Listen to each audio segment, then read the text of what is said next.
Hello and welcome back to DisruptED TV Student Voice. I'm your host Bobby, here today with a junior in high school, Nick. How are you today, Nick? I'm good, how are you? Doing pretty good, thank you. Our first question for you today is, do you believe that students have a voice in the decision-making process at your school?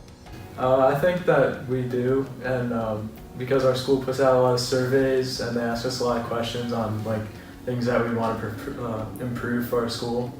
So we get to answer them, and then they'll try to do their best to get stuff. That's really great to hear. Now, I guess that kind of leads into our next question for you. Do adults at your school listen to the actual suggestions that students make? Do they end up on the surveys?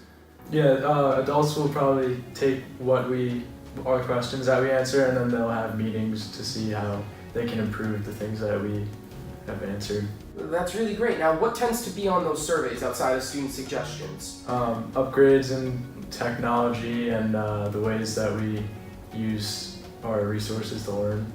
And that involves everything from student one-on-one technology with personal laptops and stuff like that they might provide? Yes. That's really amazing to hear. Is there anything else that your school does that really helps to validate those student opinions?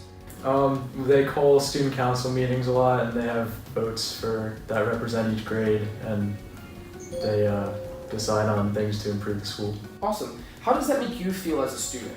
I think that it's good because it represents what we would like to see from our school and how we want to improve. That's great to hear. And for the rest of the student body, that tends to be the same? Yeah. That's really great to hear. Thank you so much for joining us today, Nick. And as for students out there, keep this question in mind.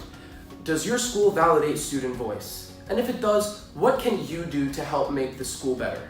Thank you so much for joining us. I'm your host, Bobby, and we'll see you next time.